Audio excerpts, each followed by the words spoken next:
Voilà, bonsoir. Voilà, bien content de partager cette soirée avec vous. Dans l'Ouest, nous avons aussi le Run Impact en ce moment, donc nous avons des matinales. Et puis, comme a précisé le frère aussi, nous avons dans chaque ville des réunions d'évangélisation chaque soir, comme ici. Voilà, donc c'est un réel plaisir, une grande joie. Nous connaissons l'intérêt de l'Évangile. Je me répète à chaque fois, mais pour dire que l'Évangile est un livre à part, incomparable, on ne peut pas le comparer, ce n'est pas prétentieux, mais l'Évangile, c'est l'aboutissement d'un plan, c'est la réalisation d'un plan qui n'est pas un plan humain, c'est le plan de Dieu.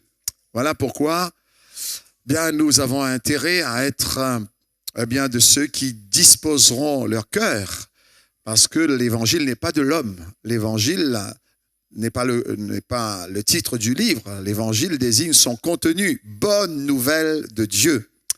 Amen. J'ai apprécié les chants. J'aime aussi chanter les cantiques. Ça m'a rappelé quelque chose, une expérience. Je voudrais commencer par là. Un jour, il y avait une dame qui était venue. Elle avait eu un différend avec un membre de sa famille. Et elle était venue, elle a dit, je ne trouverai pas de meilleur moment pour faire un scandale et pour l'humilier. J'irai là où elle va prier et j'irai faire un scandale. Donc, elle s'est déplacée pour venir. Elle est venue remplie de colère. Et ce jour-là, ce n'est pas dans mes habitudes, mais je suis sorti pour aller voir un peu ce qui se passe en dehors, pendant les chants. Et j'ai rencontré cette dame. Elle était là à la porte et elle regardait pour voir si elle pouvait voir la personne de sa famille. Et pour pouvoir créer ce scandale. Et à un moment, je la voyais, je me suis approché, j'ai dit bonjour, j'ai vu que c'était une personne qui n'était pas une habituée de l'Assemblée, je l'ai saluée. J'ai dit, mais ne restez pas là, rentrez. Elle a dit, non. J'ai dit, rentrez, en tant que responsable, je vais vous accompagner. Elle a dit, non, monsieur. Elle a dit, je reste là. Elle a dit, elle m'a dit, j'ai dit, mais vous pouvez pas rester là, vous êtes venu pourquoi? Elle a dit, je vais vous dire pourquoi. Elle a dit, je suis maintenant dans une autre disposition parce que j'ai envie d'écouter vos chants. J'ai dit, ah bon? J'ai dit, mais pourquoi vous êtes venu alors? Elle a dit, parce que j'étais venu pour faire un scandale, monsieur. Par rapport à un membre de ma famille, par rapport à un différend qu'il y a eu entre nous, je n'ai pas choisi mieux que de venir et je me suis dit, elle m'a expliqué. J'ai dit, vous êtes venu pour ça? Elle a dit, oui, mais ça m'a beaucoup touché vos chants. J'ai jamais entendu les gens chanter comme ça. Et alors, j'ai dit, mais rentrez. Elle a dit, non, je voudrais encore écouter un moment. Et puis, je partirai. Alors, je suis resté auprès d'elle. Et à un moment, donc, elle m'a dit, je vais partir. J'ai dit, écoutez, je dis, revenez là. Elle dit, oui, au moins pour entendre ces chants, je reviendrai. C'est pour encourager les chants que nous chantons. Ce sont des cantiques. Ce sont des cantiques.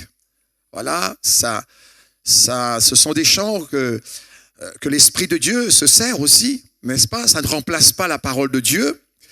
Et ce jour-là, j'ai dit, Seigneur, et c'est vrai que c'est toi qui gouvernes l'univers. C'est quand même le souverain, le Seigneur. Et donc, cette dame qui s'était approchée, voilà, elle a été arrêtée parce qu'elle a été interpellée par le chant. Pendant que je dis suis, juste un autre petit témoignage, c'est un jour, peut-être que quelques-uns connaissaient ce témoignage, c'est pas d'ici, c'est d'ailleurs. C'est une dame qui était venue, elle avait mis dans ses vêtements un couteau et elle est passée. Je ne pourrais rentrer dans les détails, mais elle s'est retrouvée dans une des salles où on chantait et cette dame s'est effondrée et elle a laissé tomber son couteau.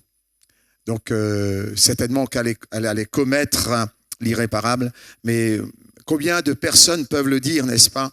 Je veux dire par là que nos chants, c'est vrai, nous les chantons. Ce sont des cantiques, comme j'ai dit, la plupart du temps bien inspirés directement de la parole de Dieu. Et ne négligeons pas de chanter même chez nous. Voilà, chantons les cantiques de Dieu. Alléluia. Voilà, c'était pour remercier aussi ceux qui ont été là pour nous accompagner dans les chants. Et j'aimerais faire une lecture avec vous, partager une pensée qui se trouve dans les Actes des Apôtres, au chapitre 1er, les Actes des Apôtres, au chapitre 1er. Et nous lirons quelques versets dans ce chapitre.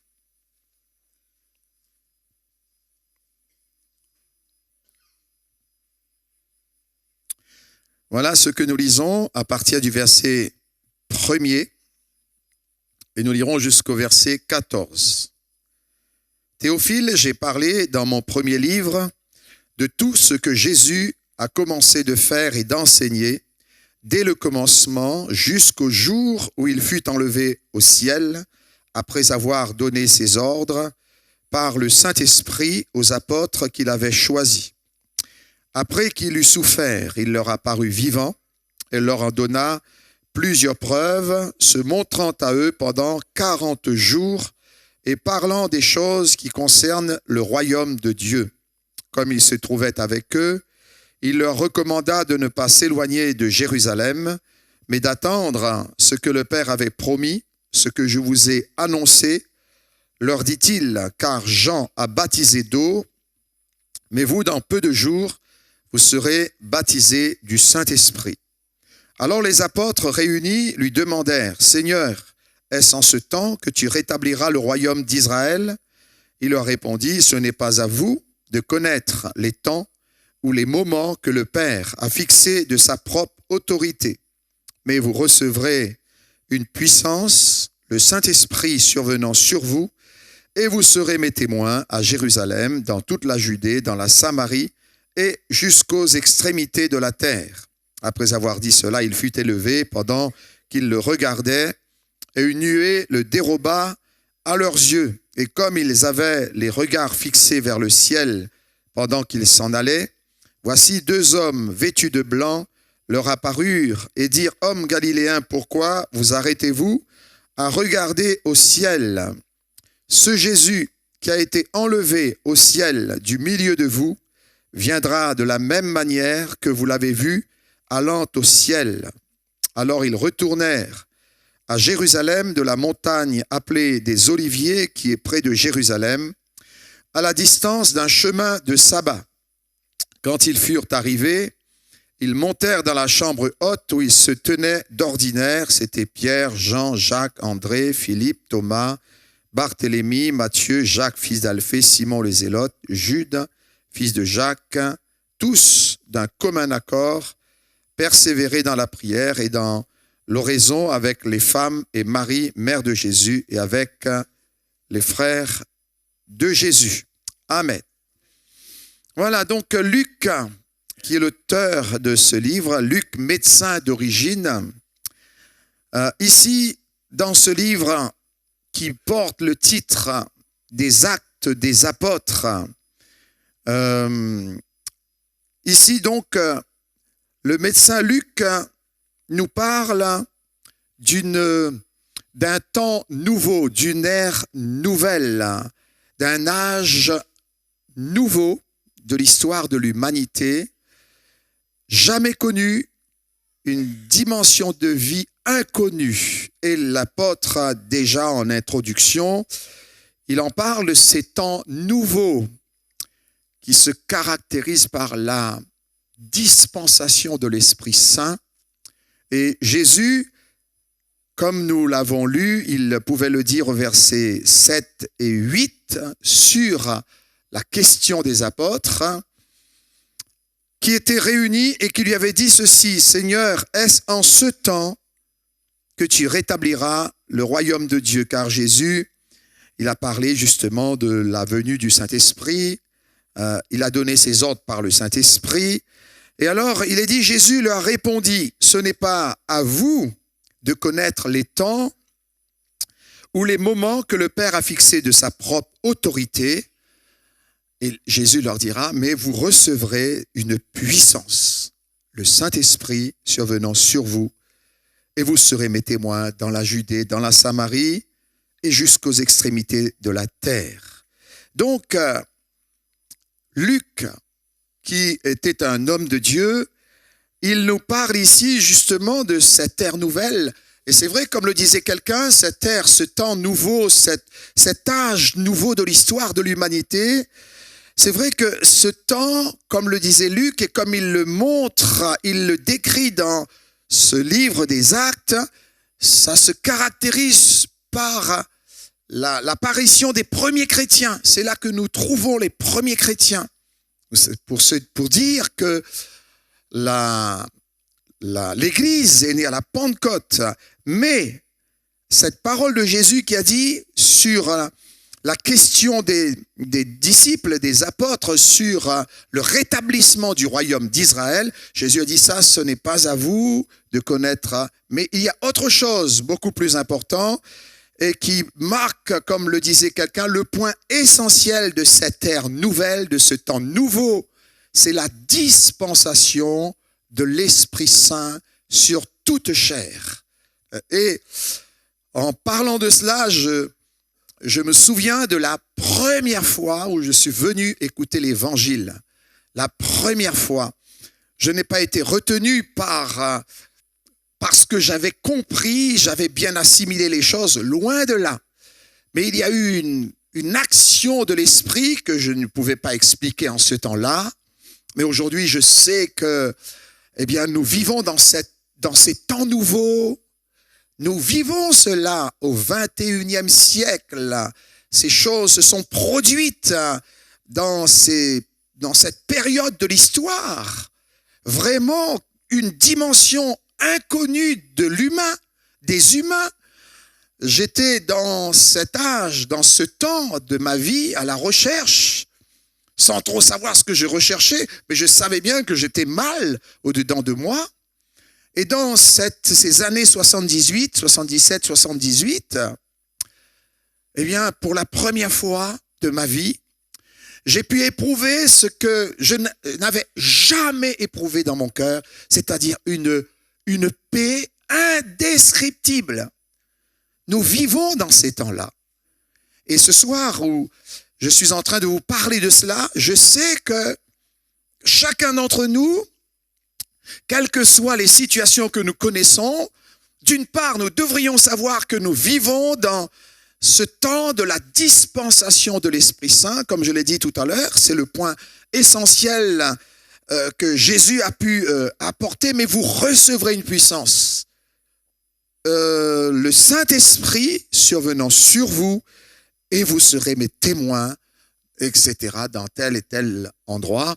Donc, l'expérience que j'ai connue dans ces premiers jours et dans la suite, bien sûr, ça a été d'éprouver une paix indescriptible.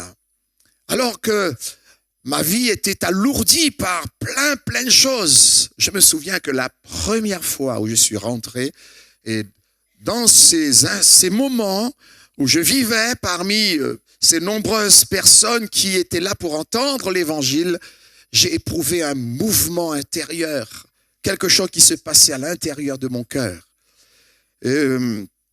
Jésus avait pu dire ceci, c'est dans l'Évangile de Jean. Il pouvait dire ces quelques paroles. En vérité, vous verrez désormais, nous pouvons l'interpréter dès à présent, n'est-ce pas, le ciel ouvert, les anges de Dieu monter et descendre sur le Fils de l'homme. Vous verrez désormais. Et nous savons que, pour dire, nous vivons dans ce temps, et comme Jésus le disait à Nathanaël, n'est-ce pas, qui était dans un grand étonnement de ce que Jésus lui avait dit, je t'ai vu lorsque tu étais sous le figuier. Et Nathanaël a dit, tu es le Fils de Dieu. Et Jésus a dit, eh bien, tu as cru, n'est-ce pas? Mais Jésus dit, vous verrez maintenant, vous verrez désormais. C'est surtout ce désormais, c'est-à-dire à partir de maintenant, voilà, vous verrez le ciel ouvert.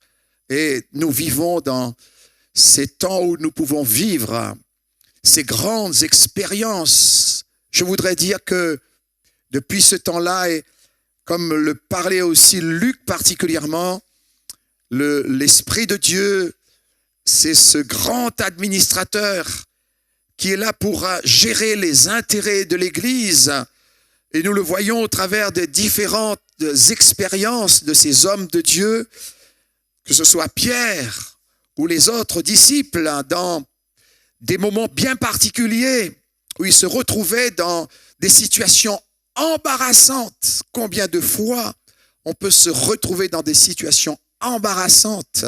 Et là, je parle un petit peu de ces passages qui sont des illustrations de cette expérience vécue par ces hommes.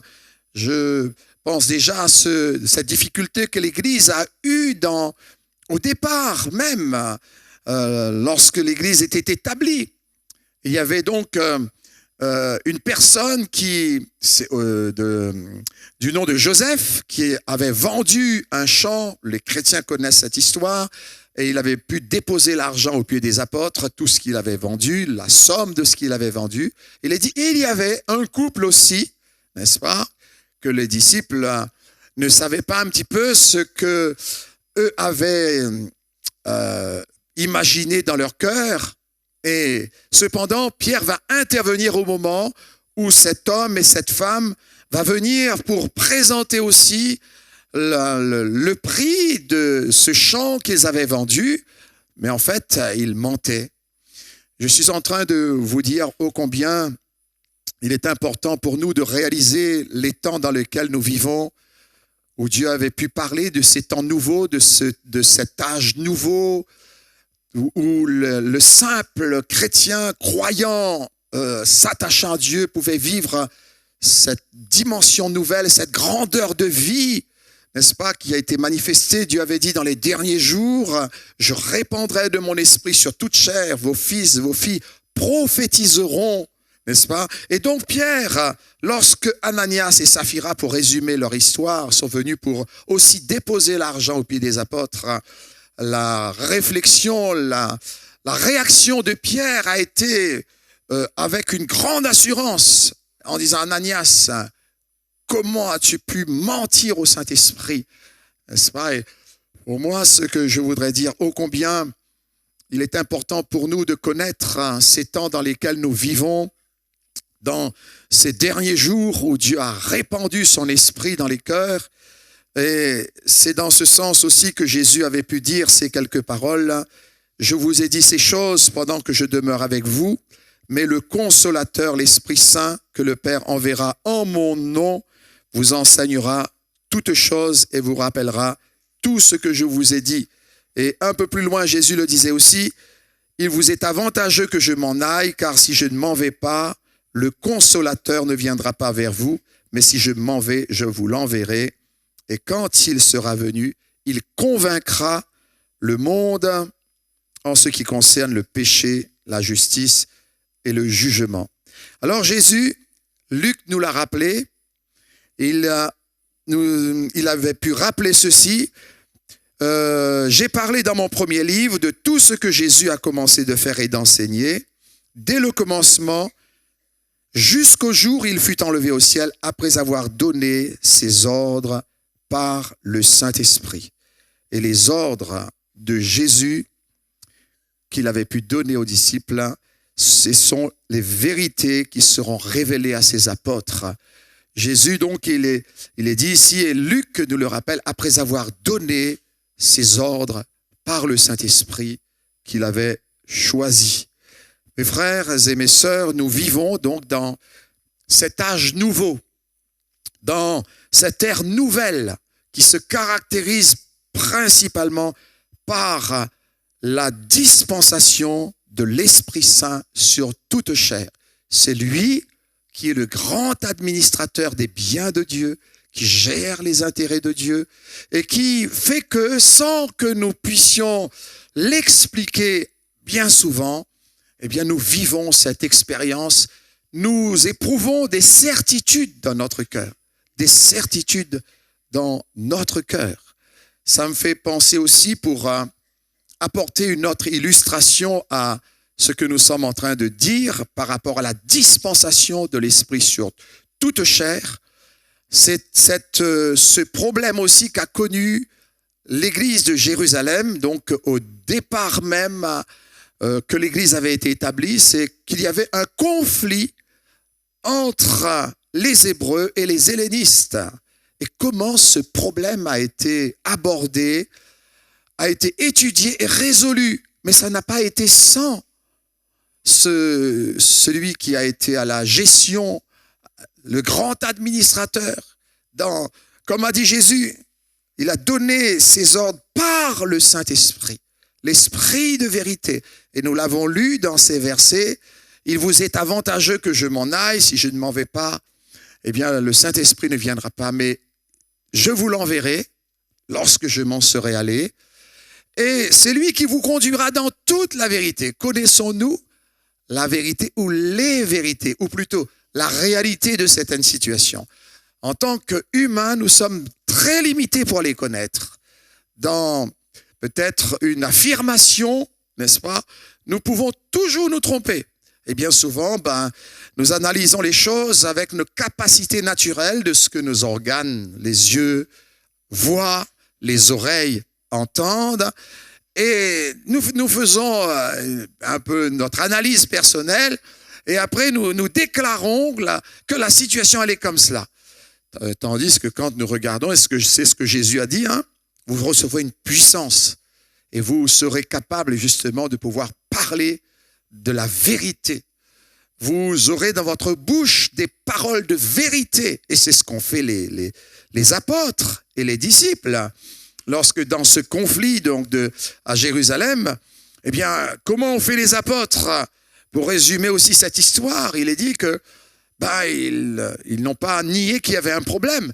Ils ne sont pas non plus tombés dans la facilité de la critique en disant vous êtes, regardez, hein, on est au stade du commencement et regardez déjà comment vous êtes. Non, nous avons besoin de nous attacher à cette promesse de Dieu et connaître que la vie de l'esprit nous entraîne dans une dimension inconnue, dans une dimension où nous allons vraiment nous être étonnés dans la façon dont nous allons éprouver la vie, cette façon de vivre, cette façon de faire. Et donc, pour y revenir à ce problème que l'Église avait eu, il est dit que les apôtres ont convoqué toute la multitude et la Bible nous précise qu'il n'y avait pas de reproche, il n'y avait pas des personnes mal à l'aise qui ne se contrôlaient pas, bien au contraire. Ils étaient dans une grande maîtrise de la situation. Si je parle de cela, mais je parle aussi de nos problèmes personnels où nous perdons pied quelquefois. Et alors, ils ont dit, écoutez, voilà ce qu'on vous propose. Ils ont fait des propositions, n'est-ce pas? Ils ont dit, voilà, nous allons choisir parmi vous des hommes, sept hommes qui soient remplis d'Esprit Saint, de foi, et que nous chargerons de cet emploi qui a créé ce souci et ce problème. Et cette proposition plut. Alors, quand il y a une conduite, une direction de l'esprit, ça plaît, ça calme, ça donne de l'assurance. Et nous les voyons dans les Actes des Apôtres, comme je vous l'ai dit, ce livre qui porte ce titre, les Actes des Apôtres, mais nous découvrons l'action de l'Esprit Saint au travers de ces personnes. C'est étonnant, et la première fois que j'ai ouvert la Bible, j'étais étonné de voir autant de témoignages. Je pensais que c'était un livre religieux où il y avait beaucoup où on sermonnait les gens, quoi. Sachant qu'il y avait de la culpabilité déjà dans mon cœur, j'ai dit je vais découvrir des passages qui vont achever de me culpabiliser, me mettre mal à l'aise. Mais quelle joie lorsque j'ai pu découvrir justement ces nombreuses illustrations de ces témoignages puissants, n'est-ce pas? Et donc, pour vous dire que nous vivons, nous aussi, dans ce temps-là. Nous vivons, comme l'a précisé Jésus, donc c'était le point essentiel de ces temps nouveaux, la dispensation de l'Esprit. Certes, Jésus leur a dit, vous deviendrez mes témoins, mais parce que la promesse qui avait été donnée des centaines d'années auparavant, ces promesses se sont réalisées maintenant. Et donc, c'est aussi ces paroles que je lisais tout à l'heure, j'y reviendrai un petit instant, où Jésus avait pu dire ceci, c'est au chapitre 16, voilà. Alors, si je ne m'en vais pas, le consolateur ne viendra pas vers vous, mais si je m'en vais, je vous l'enverrai. Et quand il sera venu, il convaincra le monde. C'est lui. Alors, un jour, il y avait une infirmière dans un pays, et elle avait paniqué parce que elle avait entendu, et souvent nous entendons et ça nous fait paniquer, des personnes qui connaissaient quelqu'un qui était très malade, alors c'était un sorcier, et qui lui avait dit, écoutez, faites attention parce qu'il est capable de transmettre, lorsqu'il y a un mal qui l'atteint, il est capable de transmettre aux autres personnes, c'est un grand sorcier. Et alors elle a paniqué, elle était chrétienne, et donc il y a eu de l'hésitation pour s'approcher de cet homme, et puis elle a prié, parce qu'en tant que chrétienne, et le Seigneur lui a parlé. Voilà ce qu'elle dit dans son témoignage. Ça a été clair dans son esprit. Dieu a dit, toi tu parles, c'est moi qui guéris. Si tu ne parles pas, voilà, je ne ferai rien. Comme pour la responsabiliser en disant, en tant que chrétien, n'est-ce pas? Je parle de cela pour vous montrer ô combien, dans ce temps dans lequel nous vivons dans cette terre, dans ces temps nouveaux, dans cet âge nouveau qui nous met dans un temps des grâces, des bénédictions de Dieu, des possibilités, n'est-ce pas, de cette plénitude de vie qui devrait couler chaque jour d'une manière quotidienne en nous. Et elle a repris courage parce que Dieu lui avait parlé. Et elle a parlé à cet homme du Seigneur. Cet homme, il a accepté Jésus. Quelque temps après, il est mort, mais il a accepté le Seigneur dans son cœur. Combien quelquefois, je dis cela, c'est surtout par rapport à tous ceux qui étaient là. Bon, ils ont pensé que c'était de leur devoir, leur responsabilité de lui parler comme ça. Mais les choses de Dieu, qui c'est qui peut expliquer les choses de Dieu, n'est-ce pas? Ce n'est pas la religion. C'est la raison pour laquelle j'ai voulu rappeler ce que j'ai lu tout à l'heure. Jésus a dit, il vous est avantageux que je m'en aille, car si je ne m'en vais pas, le consolateur ne viendra pas vers vous. Le consolateur, n'est-ce pas, ça parle aussi la Bible nous parle du paraclète, le défenseur, notre avocat, notre accompagnateur, notre formateur, etc., etc., etc. Mais c'est lui qui connaît toutes choses. C'est lui qui va nous donner l'onction, l'autorité nécessaire, n'est-ce pas, l'autorité qui correspond et qui va permettre à la personne de ne pas être frustré, blessé. Cette autorité, elle est de Dieu. C'est la bonne autorité. Ce n'est pas l'autoritarisme. Et en disant cela, ça me fait penser à l'expérience de Pierre. Et Luc nous dit, Pierre, au jour de la Pentecôte, alors que les gens avaient commencé à critiquer, et Pierre, vous savez un peu son histoire, dans son naturel auparavant, comment il a été. Mais Luc nous dit, et Pierre leur parla en ces termes. Les termes lesquels il a employés pour leur parler, même les termes. Vous vous en rendez compte? Quand on est rempli du Saint-Esprit, ce grand administrateur qui est à la gestion des biens de Dieu, à savoir les humains, l'enjeu est trop grand, trop important. Et pour ne pas nous interpeller bien souvent pour dire, mais tu fais quoi? Tu parles seulement en langue, tu n'as pas compris justement que c'est lui qui doit gérer ces choses-là. Et tu dois lui faire confiance dans ta vie. Jésus, il est parti, mais il a envoyé, selon la promesse, le Saint-Esprit. Alors, il est dit, alors Pierre se présentant avec les 11, ça c'est dans les Actes des Apôtres, il leur parla en ces termes. Mais allez voir les termes qu'il employait auparavant, lorsqu'il n'était pas encore, et là il est bien dit, rempli du Saint-Esprit. Il y avait une plénitude de vie, il vivait cette dimension spirituelle, cette dimension de vie que l'humain ne connaît pas. Il leur parla en ces termes, hommes, frères, et vous tous qui séjournez à Jérusalem, sachez ceci, et il leur dira, ces gens ne sont pas ivres comme vous le supposez. Quelle hardiesse, quelle sagesse, quelle maîtrise. Nous ne maîtrisons pas toujours les choses. Mais loin de là. Mais quelquefois, nous connaissons l'Esprit Saint, nous connaissons qu'il a été répandu, nous connaissons beaucoup de choses. Je suis bien placé pour dire, oh, combien, quelquefois, nous nous privons, et beaucoup, de celui qui a géré les intérêts de l'Église. C'est pas nous, même nous en tant que pasteurs. Je vois mes collègues, qu'est-ce que nous sommes capables de faire, nous? N'est-ce pas? Parce que, pour gérer ces choses-là, quand je suis dans mon assemblée, quelquefois je dis, vous êtes tellement différents les uns des autres. Je dis à un homme, comment il peut gérer ça? chaque semaine, plusieurs fois par semaine, on est ensemble. Et il y a bien des situations qui nous dépassent, n'est-ce pas? Mais je suis en train de dire que, et c'est ce que Jésus va leur dire, que cette promesse, elle est là maintenant. Cette promesse de Dieu, elle est là. Ces temps nouveaux dont a parlé Dieu. Vous savez, l'histoire de l'humanité a connu beaucoup de temps nouveaux. Hein? Il y a eu la préhistoire, après il y a eu d'autres temps qui sont venus dans une évolution. Après, il y a eu les temps, les temps, comment on appelle ça, les temps d'aujourd'hui. Voilà, il y a eu donc plein d'évolutions. Et on a connu des âges qui étaient différents les uns des autres.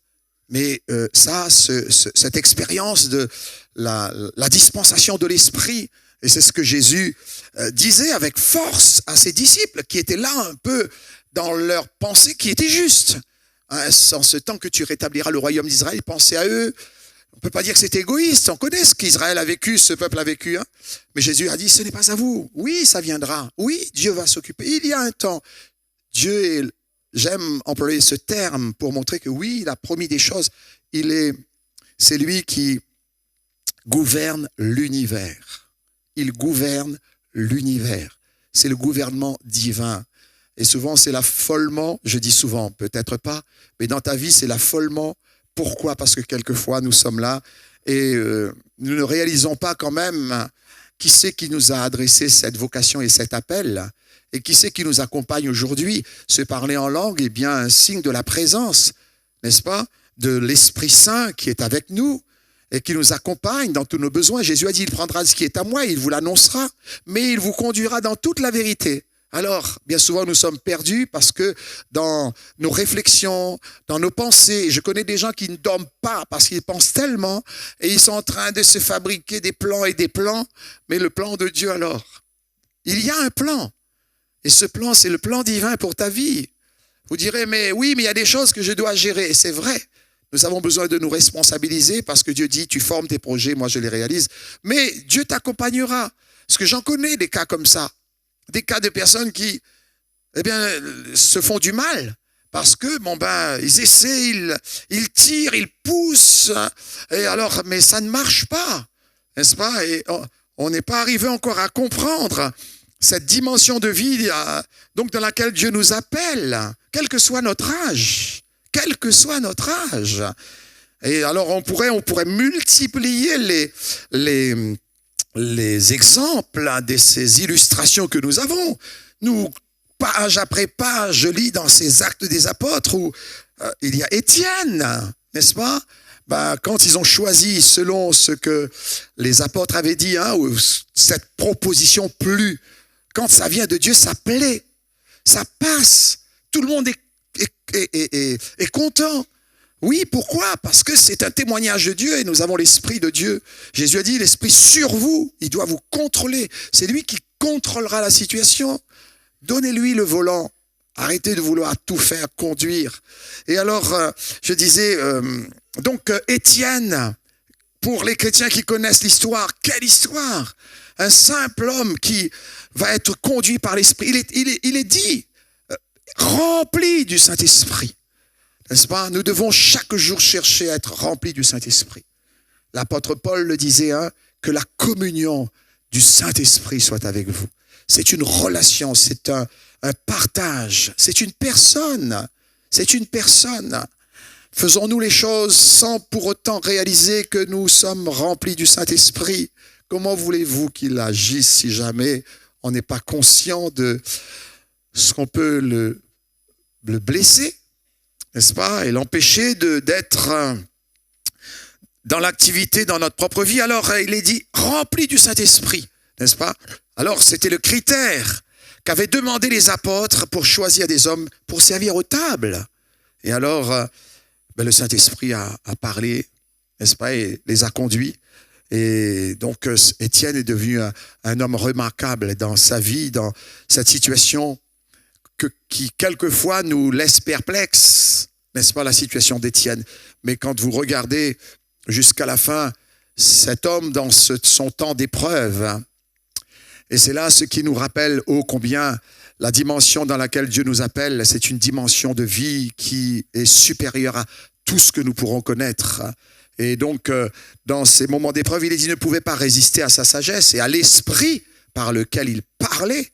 N'est-ce pas? Est-ce que nous parlons par l'esprit? Petite parenthèse en disant que cet esprit-là n'extravage pas. Hein. Voilà, il est comme le Seigneur, un Dieu sage, un Dieu d'ordre. N'est-ce pas? Alors, oui, à la fin, lorsque dépassés par la situation, au lieu de réaliser quand même qu'il y avait là un homme de Dieu, ben ça les a influencés pour qu'ils soient dans de grandes colères. Et alors ils l'ont mis à mort. Mais lui, il a dit, voyant Jésus, il a dit, je vois Jésus. Je vois Jésus. Debout à la droite de Dieu. Et par ces paroles, après, il a dit, Étienne s'endormit. Quelle parole! Nous sommes confrontés à des situations quelquefois, je dis quelquefois, parce que la vie, ce n'est pas un long fleuve tranquille. Nous pouvons être surpris, frères et sœurs. Soyons toujours prêts.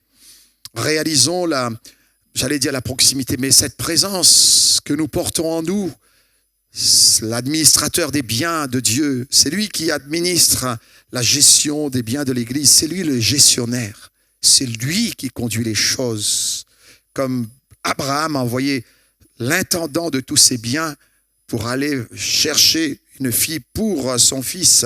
Ça nous montre bien que Dieu a tout mis, n'est-ce pas? Je vous enverrai mon esprit. Dans les derniers jours, dit Dieu, je répandrai de mon esprit sur toute chair. N'est-ce pas? C'est vraiment une vie abondante. Prophétisez, ils diront ma parole. Nous vivons des temps mauvais. Nous vivons des temps qui sont... C'est très subtil et l'ennemi connaît tout ça. Et quelquefois, il va faire en sorte que nous puissions banaliser notre vie chrétienne parce que, comme je l'ai dit tout à l'heure, nous avons des analyses. Les éléments que nous avons pour analyser, c'est les éléments que nos organes naturels nous apportent. Nos yeux, nos oreilles... Voilà. Et alors, on prend tout ça et on fait notre propre analyse de la situation et après, nous apportons un résultat et nous agissons en conséquence. Ça arrive trop souvent, trop souvent. Je crois que le Seigneur veut faire quand même une œuvre extraordinaire et comme il l'a fait dans le passé, Luc disait donc tout ce que Jésus a commencé de faire et d'enseigner dès le commencement. Après, il a donné ses ordres par le Saint-Esprit. Je le disais tout à l'heure, les ordres de Jésus, ce sont ces vérités révélées aux apôtres par le Saint-Esprit. L'ordre, c'était attendez l'Esprit Saint, cherchez sa présence, appréciez sa présence, respectez sa présence, encouragez cette présence, n'est-ce pas? Les chrétiens déjà qui parlent en nouvelle langue. Un jour, j'étais dans une visite, puis il y avait une sœur. J'étais dans une visite pour prier pour quelqu'un et pour cette personne elle-même. Voilà. Donc, et alors, j'ai prié, puis elle a dit oui, mais ça fait longtemps que j'éprouve ce sentiment de tristesse. J'ai dit, tu portes de la tristesse? Et pourtant, c'était une croyante, voilà. Et elle avait quand même la foi, quoi. J'ai dit, mais dans mon cœur, je le disais, mais comment elle porte de la tristesse comme cela? Elle a dit, mais quelque part pour moi, la vie est en noir et blanc. Alors, j'ai réfléchi un moment et puis j'ai prié dans mon cœur. J'ai dit, mais c'est quoi? Alors, le réflexe m'est venu. J'ai dit, tu es baptisé du Saint-Esprit? Et elle m'a répondu, peut-être pas mot pour mot, je me souviens plus les mots exactement, mais je sais la pensée. Elle m'a dit, mais oui, mais bon. J'ai dit, oui, mais bon. J'ai dit donc, tu as regardé, je crois que c'est moi qui lui ai dit, hein, tu as regardé de ceux qui étaient déjà baptisés du Saint-Esprit et qui ne menaient pas toujours une vie conforme, et tu as dit, ça ne vaut pas la peine. Et là, elle m'a fait un sourire. J'ai dit, combien de temps tu fais ça? Et donc, depuis des années, elle était une femme qui croyait en Dieu, mais elle me disait, mais j'éprouve souvent de la tristesse.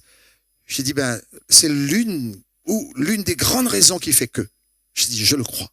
J'ai dit, parce que là où se trouve l'Esprit de Dieu, là, et la liberté, on vit une grande liberté. J'ai dit, tu n'es pas libre dans ton cœur.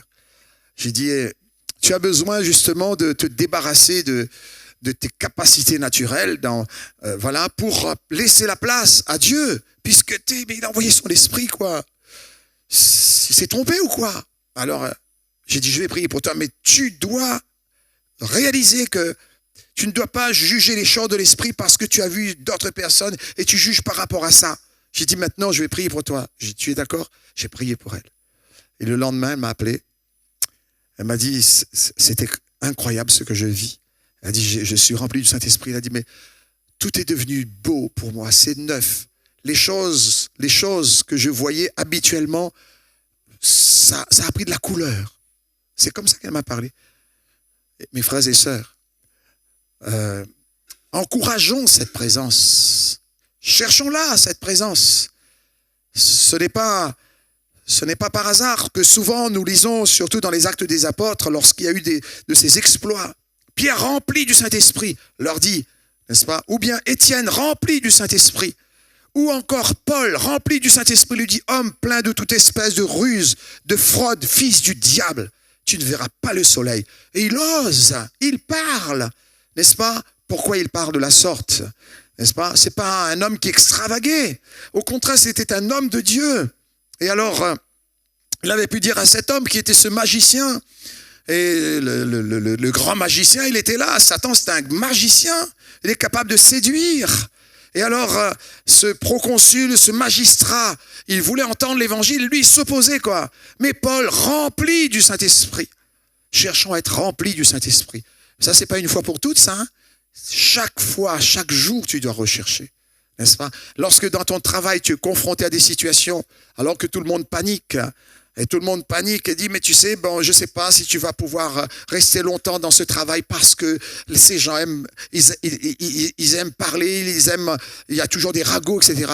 Mais toi, tu dois être une lumière dans les ténèbres, n'est-ce pas? Tu dois être cette lumière dans les ténèbres. Et donc, Pierre a dit, fils du diable, tu ne verras pas. Et il a osé, n'est-ce pas? Et on peut oser selon une direction divine parce que, il dit, le proconsul, en voyant cela, et il a été touché par, et non pas parce qu'il a entendu la parole, mais il a vu. Et l'Esprit nous entraîne dans une vie pratique, non pas seulement dans la connaissance. Paul, il en parle souvent dans ses épîtres, n'est-ce pas? Et il fait référence à la vie pratique dans la pratique des choses, non pas seulement que nous confessions cela, mais que nous puissions les vivre. J'avais dans mon assemblée, après je vais terminer avec deux témoignages, une jeune personne qui très tôt avait été remplie du Saint-Esprit. Et alors, elle était fière bien sûr, et un jour, ses parents qui n'étaient pas convertis m'ont appelé.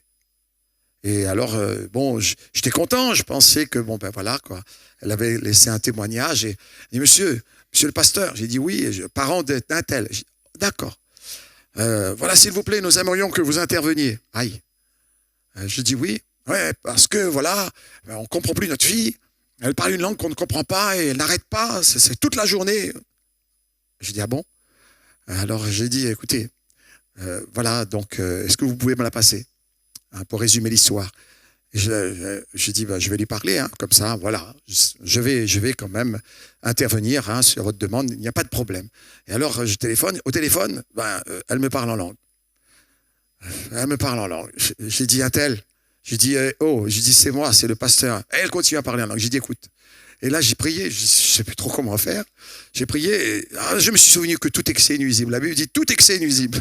Je dis écoute bien ce que je vais te dire. Tu écoutes. Je dis tu écoutes bien. La Bible dit que tout excès est nuisible. D'accord? Je dis tu es dans l'excès par rapport à ça. J'ai dit tu vois c'est un esprit de sagesse que Dieu t'a donné. Il t'a donné ça pour t'accompagner dans ton quotidien. Car l'Esprit nous aide dans notre faiblesse. Car nous ne savons pas toujours ce qu'il convient de demander. Mais maintenant, si toi, tu essaies de maîtriser toi cette situation et d'en faire ce que tu veux, alors là, c'est très grave pour toi. Donc, et à partir de là, j'ai dit, est-ce que tu m'entends? Elle a dit, oui. J'ai dit, c'est bon, alors tu parles plus en langue. Alors, j'ai dit, mais ça, et je lui ai expliqué par la suite.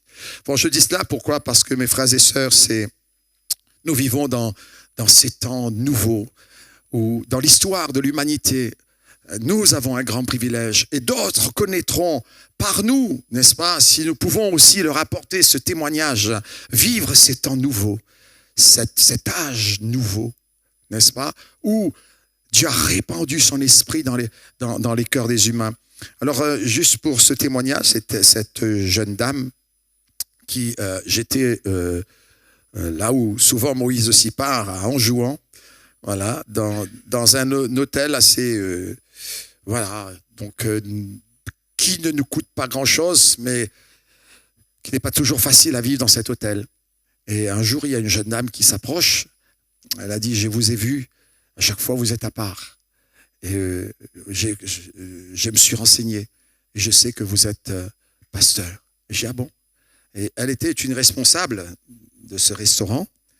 Et elle m'a dit, monsieur, elle dit, je n'ai jamais raconté à personne certaines situations de ma vie. Je vis dans un pays où on se ferme à certaines discussions et voilà, il y a des choses que vous devez porter vous-même et aller jusqu'à la fin de votre vie sans que personne ne le sache car ils ne veulent pas savoir. Est-ce que je peux vous parler? J'ai dit oui, je peux vous parler. Et alors elle m'a parlé de son problème. J'ai dit mais si vous êtes venu vers moi, c'est que votre cœur est déjà prêt pour reconnaître que Jésus est le Christ, le oint de Dieu et qu'il peut intervenir dans votre vie. Elle m'a dit oui. Elle m'a dit oui et j'ai dit écoutez, puisqu'on est là, on discutait un petit peu discrètement. J'ai dit, écoute, on va avoir un moment à part tout à l'heure pour prier. J'ai prié pour elle. Et quelques temps après, elle m'a raconté une histoire qu'elle a vécue. Et c'est formidable de voir. Et nous vivons dans ces temps. Jésus est monté au ciel. Il a dit, je vous envoie l'Esprit Saint. Je vous enverrai un autre moi-même, le consolateur, le paraclète, le défenseur, votre formateur, votre accompagnateur, votre enseignant. C'est tout ça. D'accord ? Et alors, elle m'a raconté cette histoire. Elle a dit, vous savez, j'ai invoqué Jésus. J'ai dit, alors, elle a dit, je vais vous raconter. Elle m'a dit, je vous raconte mon histoire. Parce que dans ce pays, voir Jésus, c'est la lumière que j'ai reçue. Et alors, elle a dit, un jour, elle avait sa fille qui était très malade. Voilà, peut-être que je l'ai déjà raconté ici, mais c'est pas grave, ça correspond aussi à notre pensée de ce soir. Donc, qui était très malade. Et elle avait été par rapport à ce qu'elle a déclaré un petit peu autour d'elle, parce qu'il y avait un groupe d'amis, me disait-elle, avec qui elle était très, très, très fusionnée. Et elle a commencé à parler de Jésus. Et ça a été des critiques et c'est monté jusqu'aux autorités. Et on a fait de sorte qu'elle soit en dehors de la ville. Donc elle habitait une maison et elle avait peur parce qu'elle était seule avec sa fille. Et donc un fameux soir, sa fille était très malade, atteinte d'une grosse fièvre, mais pas seulement ce soir-là, depuis plusieurs jours, mais là, dans cette maison isolée, la fièvre s'est empirée, et elle voyait que si jamais il ne s'est passé pas quelque chose, si on ne pouvait pas l'aider, donc sa fille allait mourir. Elle a dit ce soir-là, elle a crié à Jésus, elle a crié, et puis elle est tombée de sommeil. Elle a dit, mais pendant mon sommeil, elle a dit, puisque j'étais seule, une maison isolée, j'ai fermé bien à clé, je sais que j'ai fermé ma porte à clé. Elle a dit, mais j'ai vu quelqu'un rentrer, tout vêtu de blanc. Cette personne est rentrée. Et cette personne est venue à toucher ma fille. Et puis il m'a regardé et il est ressorti. Il a dit, je sais que c'était Jésus. Elle a dit, je vous dirai pourquoi. Et parce que quand je me suis réveillé, elle dit, la première chose que j'ai fait dans le réflexe, parce que c'était tellement réel, j'ai touché ma fille, plus de fièvre. Je me suis précipité vers la porte. Elle est ouverte. La porte, elle est ouverte. Elle dit, je sais, par peur, j'avais fermé ma porte. Mais elle n'avait plus de crainte dans son cœur. Je vous le souhaite, frères et sœurs, que Dieu nous bénisse, que Dieu nous aide. Nous vivons ces temps nouveaux que le Seigneur avait déclarés dans les derniers jours. Ne minimisez pas, ne banalisez pas la dispensation de l'Esprit répandue sur toute chair. Que Dieu remplisse nos cœurs ce soir. Et d'ailleurs, dans un instant, nous prierons pour cela. Prions ensemble, s'il vous plaît. Prions ensemble. Seigneur, nous te remercions. Notre Père qui est dans le ciel, qui est présent par ton Esprit Saint, nous voulons t'adresser toute la reconnaissance de nos cœurs. Oh, nous proclamons le nom merveilleux, glorieux de celui qui a donné sa vie, qui a payé le prix pour qu'aujourd'hui nous jouissions de cet immense privilège. Gloire en ton nom, Seigneur. Oh Jésus, c'est toi qui baptises du Saint-Esprit. C'est toi qui as donné tes ordres par le Saint-Esprit et qui a dit, vous recevrez une puissance, le Saint-Esprit qui viendra sur vous et vous serez mes témoins pour parler dans la vérité. Seigneur, car l'esprit que tu nous as donné, c'est l'esprit de vérité qui nous conduit dans toute la vérité. Il y a certaines vérités qui, peut-être que certaines personnes d'entre nous recherchent. Toi, tu vas les éclairer et tu vas leur montrer ta gloire. Béni soit le nom de notre Dieu. Béni soit le nom du Tout-Puissant. Et merci de nous honorer de ta présence. Alléluia, alléluia. Oh, gloire à Dieu. Jésus.